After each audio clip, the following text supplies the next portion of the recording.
Politics is driving the agenda in federal agencies. You don't believe me, just read the Durham report from 3 days ago.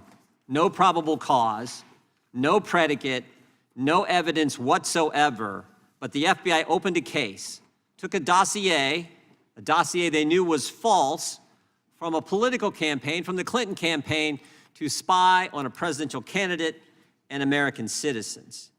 Here was the key line from the Durham report. Quote, the FBI failed to uphold their mission of fidelity to the law. They didn't follow the law, didn't have probable cause or evidence to do what they did. An agency focused on politics.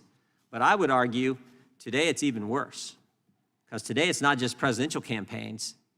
Today it's the American people. They're the target. You're not politically correct, you're not in line with what they think should be the political position, the proper position. You're the target. Parents attending a school board meeting, pro-lifers praying at a clinic, or Catholics simply attending Mass, you could be a target. And maybe what's just as frightening is if you're one of the good employees in our government who come forward to talk about the targeting, you then become a target. You face retaliation. If you're one of those, and I think there are thousands and thousands of good employees working across our country in the FBI and other agencies, but if you're one of those good employees driven by your commitment to the Constitution and your conscience, and you come forward, they're going to come after you. If you come forward and tell us about the radical traditional Catholic memo, or you come forward and tell us about this idea that they're going to create some snitch line to report on parents going to school board meetings, you do that, they will try to crush you. They will retaliate against you. They're coming after you. But these guys today, they were brave enough. They took their oath seriously.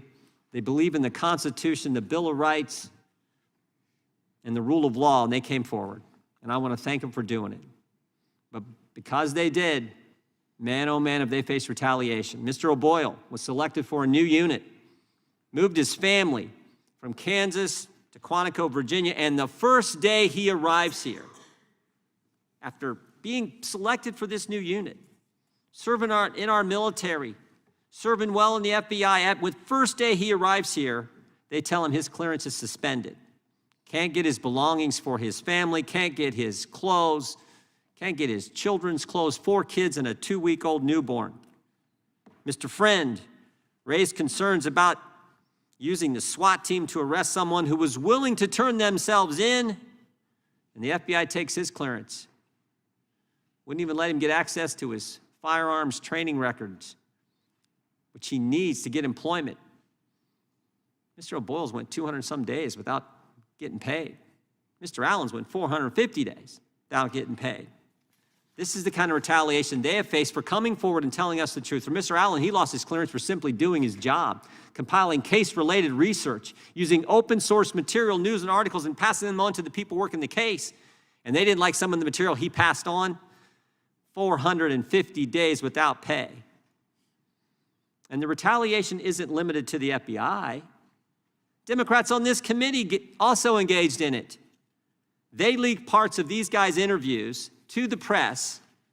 Press reported on it, and then the press had to issue corrections. The Post, the Washington Post, the New York Times, Rolling Stone, because what the Democrats told them wasn't accurate, what they reported wasn't accurate.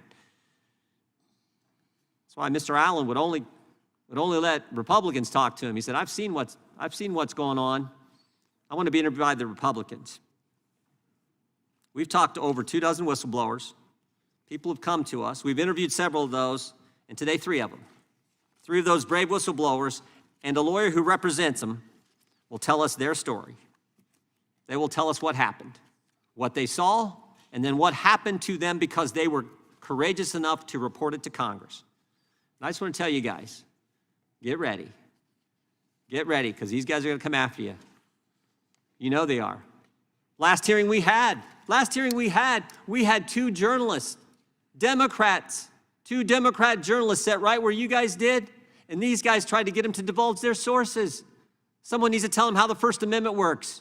And while Mr. Taibbi, one of those award-winning journalists sitting right where you're sitting, was testifying, guess what else was happening?